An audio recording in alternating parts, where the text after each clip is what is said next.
எனவே பேசுவோம். நம்ம எனவே பேசுவோம் சேனலுக்கு சப்ஸ்கிரைப் பண்ணி பெல் பட்டனை அழுத்தி ஆதரவு கொடுங்க.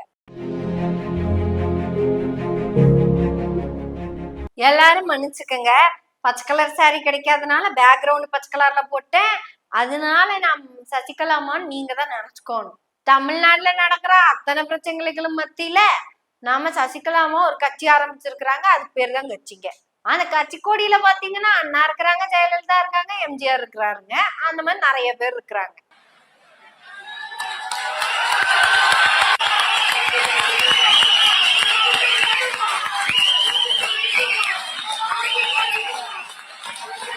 இப்படி அம்மா என்னத்துக்கு கட்சி ஆரம்பிச்சிருக்கிறாங்கன்னு கேட்டீங்கன்னா ஒரே ஒரு காரணம் தாங்க. அதிமுகவை நான் ஒருங்கிணைக்க போகிறேன். அப்படி அதிமுகங்கிற கட்சிய ஒருங்கிணைக்கணும்னா என்கிட்ட ஒரு கட்சி தனியா இருந்தா தானே எல்லாத்தையும் ஒருங்கிணைக்க முடியும். இப்ப என்கிட்ட கட்சி இல்லாதனாலதான் யாருமே என்கிட்ட சேர மாட்டேங்கிறாங்க. அதனாலதான் நான் என்ன பண்றேன், ஒரு கட்சி ஆரம்பிக்கிறேன். என் கட்சியோட கொள்கை என்னன்னு தெரியுமா?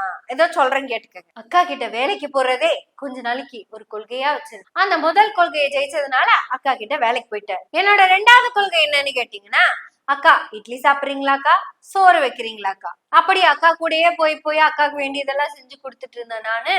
அக்கா அக்காவா இருக்கும் போது சின்ன அக்காவா இருந்த நானு அக்கா அம்மா ஆனதும் சின்னம்மாவா நானும் ஆயிட்டேன். இப்படி அம்மாவும் சின்னம்மாவும் அப்படியே கிராஜுவலா வளர்ந்துகிட்டு வந்தோம். அப்பதான் ஒரு நாள் அது நடந்துருச்சு. அது நடந்து 70 நாளும் நான் அங்கேயேதான் இருந்தேன். அப்ப என்ன பத்தி அந்த துரோகிகள் என்ன பேசினாங்க தெரியுமா? ஏதோ நான் அக்காவுக்கு கனவுல கூட அப்படி ஒரு விஷயத்த நான் நினைக்க மாட்டேன். அப்படியே இருந்தனா கடைசியில அக்கா போனதுக்கு அப்புறம் நான் என்ன பண்ணேன், அக்கா கூடயே நான் போயிடலாம் தான் நினைச்சேன். ஆனா விடல.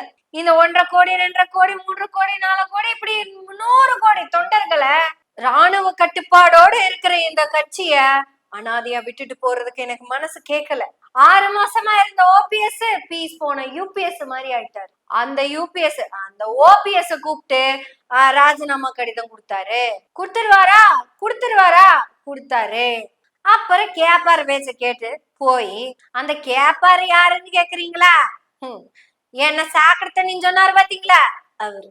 இந்த சாக்கடை தண்ணிய வச்சாவதும் தீயை அணைக்கலாம், நான் ஒரு சாக்கடை அப்படின்னு பெருமையா சொன்னார். என்ன சாக்கடைன்னு சொன்ன அவருதான் ஓபிஎஸ் என்ன சொன்னாருன்னு தெரியும்ல? நேரா சமணங்கால் போட்டு சமாதியில உட்காந்துரு, யாரு கேட்டாலும் எதுவும் சொல்லாத, யுத்தம் தர்ம யுத்தம்னு சொல்லிட்டு சும்மா உட்காந்துராத, ஆகாய கங்கை அப்படின்னு மலேசியா வாசுதேவன் வாய்ஸ்ல பாடாத, அவரே ஏற்கனவே பாடிட்டார். ஓ சாரி, அந்த தர்ம யுத்தம் வேற இந்த தர்ம யுத்தம் வேற, ரெண்டையும் பார்த்து என்ன மாதிரி கன்ஃபியூஸ் பண்ணிக்காத. இந்த தர்ம யுத்தம் என்பது தர்மத்துக்கான யுத்தம். என்ன சாக்கடைன்னு சொன்ன அவருதான் இந்த பூக்கடையில கொண்டு போய் யுத்தம் பண்ணிட்டாரு. இதெல்லாம் உங்களுக்கு தெரிஞ்ச விஷயம். அது எதுக்கு நான் சொல்லிட்டு உங்களுக்கு தெரியாத விஷயத்தான் நான் உங்ககிட்ட சொல்ல போறேன். Because this is my story. குவத்தூர்னு ஒரு இடம். அந்த ஆல மரத்தினிலே அற்புத வனத்தினிலே அந்த எடப்பாடி எனும் குருவிய சிட்டுக்குருவிய சிஎம்மா மாத்தின. எதுக்காக? கட்சி ஒன்னா இருக்கணுங்கிறதுக்காக.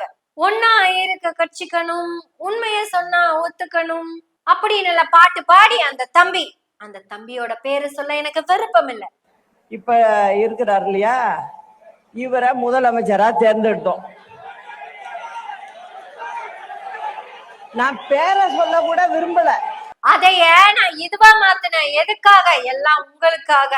இப்படி என் பொறுப்பை எல்லாம் சரி வர செஞ்சுட்டு ஓய்வெடுக்கலான்னு பெங்களூரு போனேன்.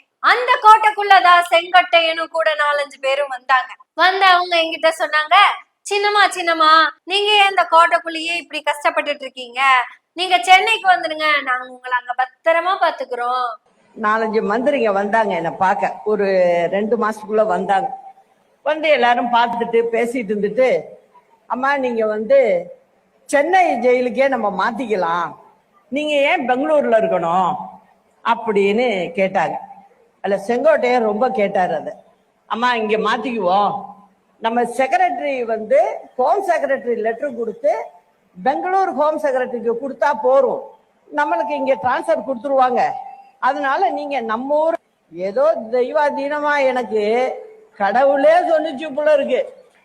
இல்லைன்னா நான் இன்னைக்கு பேசிக்கிட்டு இருப்பேனாங்கிறதே கஷ்டம். அதனால நான் யதார்த்தமா சொன்னேன், இல்ல செங்கோட்டையன் நான் இங்கே இருக்கேன் பெங்களூர்லயே. ஏனியா இருந்த நீங்க ஏத்தி விட்டாதுதான் அங்க அதுவா இருக்குது. அது உத்தரவு போட்டா இது என்ன வேணாலும் இங்க பண்ணும். அதனால நீங்க இங்க வந்துருங்க. என்ன நினைச்சாங்கன்னு தெரியல சின்னம்மா. படாது, நான் வரப்படாது.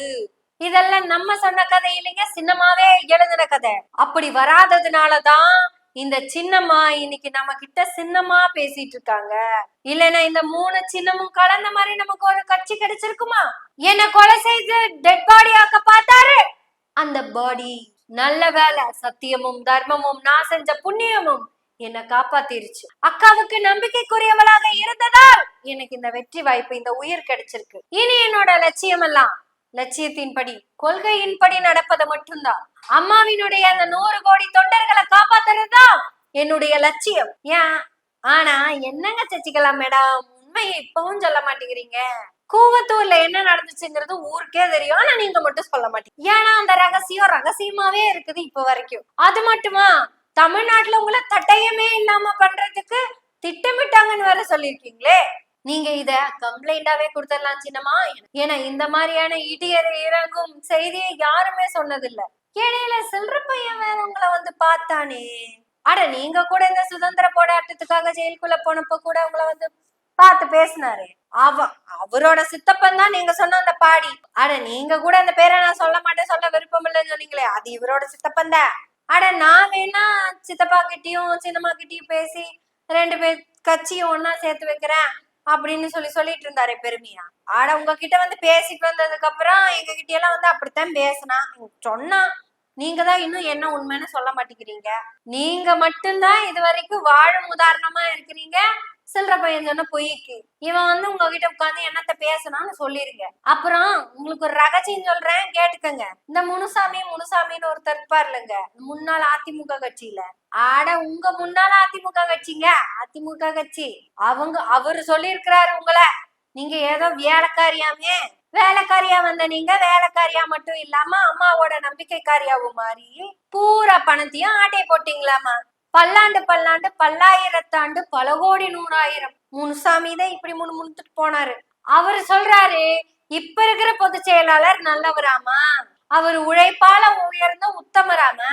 கூவத்தூர் கூத்துல அது கிடையாதாமா, உழைப்பால் உயர்ந்த பொதுச் செயலாளராமா இப்ப இருக்கிறவங்க. முனுசாமி பேசிக்கிட்டு இருக்காரு, நம்ம என்னத்துக்கு இதெல்லாம் பேசிக்கிட்டு. அப்புறம் உங்க அக்கா பையன் உங்களுக்கே தெரியுமே, தூக்கி வளர்த்த பையன், அந்த பையனும் ஏதோ சொல்லிருக்கிறாருங்க, நீங்க துரோகியாமா, நீங்க திமுக கிட்ட காசு வாங்கிதான் கட்சி ஆரம்பிச்சிருக்கிறீங்களாமா. ஆஹா, திமுகவோட நிலைமையை பாத்தீங்களா? அதாவது இஷ்டத்துக்கு போகுது. எல்லாத்துக்கும் என்ன காரணம்?